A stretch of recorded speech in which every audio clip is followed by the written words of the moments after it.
লেখা প্রায় 7-8 মাসের বেশি হয়ে গেছে, অনেক আগে লেখা, রিলিজ করতে একটু দেরি হয়ে গেল। গানটা স্যাড ব্যালাড গান। আমি তো আসলে গত 20-22 বছরের স্যাড ব্যালাড গানের জন্যই আপনাদের কাছে বেশি ভালোবাসা পেয়েছি। অনেক জনরেরই গান করেছি, কিন্তু স্যাড ব্যালাড আমার স্বকীয় ধারাই বলা যায়। সো যখন গানটা লিখেছি তখন মনে হচ্ছে যে কি নিয়ে লেখা যায়, কারণ এত গান আমি লিখেছি, আমার আশেপাশে কত ভালো ভালো গীতিকাররা লিখেছে প্রেম নিয়ে, কি নিয়ে লেখা যায়। আমার যেটা মনে হয়েছে, প্রেমের কোন অংশটা নিয়ে গান লেখা হয়নি সেরকম একটা অংশ খুঁজে বের করার চেষ্টা করি।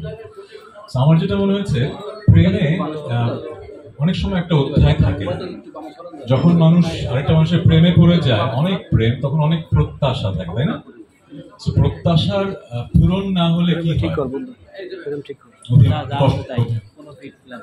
যখন অনেক বড় ভুল হয়ে যায় তখন কিন্তু কষ্টটা অনেক বড় হয়ে যায়। কিন্তু এমনও তো হয় যে আপনি যাকে ভালোবাসেন তাকে আপনি ভালোবাসেন, কিন্তু সে যে কষ্টটা দিয়েছে সেই কষ্টটা আপনি পুষে রাখছেন। আপনি কষ্টে চুরমার হয়ে যাচ্ছেন, কিন্তু আপনি ভালোবাসাটা থেকে নিজেকে মুখ ফেরাতে পারছেন না। এই অনুভূতিটা হয় না?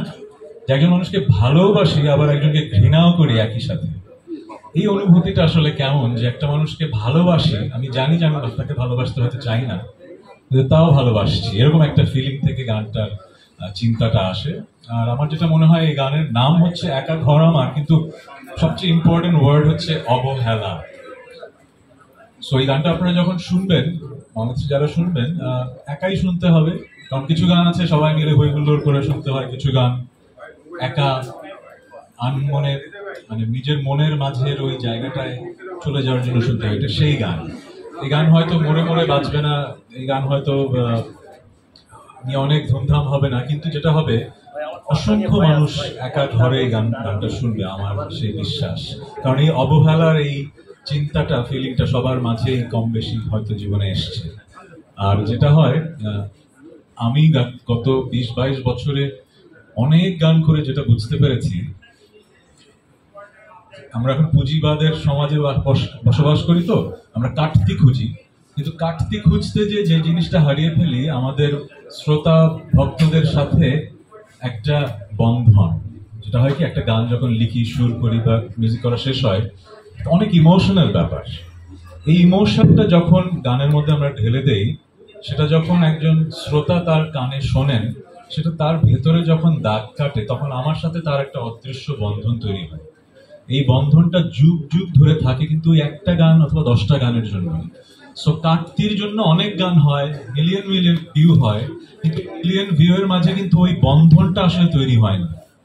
সো আমি আসলে যশ খ্যাতি এত পেয়েছি, আমি কাটতি চাই না সেটা আমি বলছি না, কিন্তু আমি আসলে এই জায়গাটাতে খুব বেশি আমার প্রেম, যে আমার এই গানটা কি আমার ভক্তদের মনে আমার সেই বন্ধনটা তৈরি করবে কিনা। কারণ আমি যা ফিল করেছি, লিখেছি, সেটা ওনারা বুঝতে পারছেন কিনা। আমি ধন্যবাদ জানাবো সেই থেকে এত সুন্দর একটা প্রজেক্ট অর্গানাইজ করার জন্য।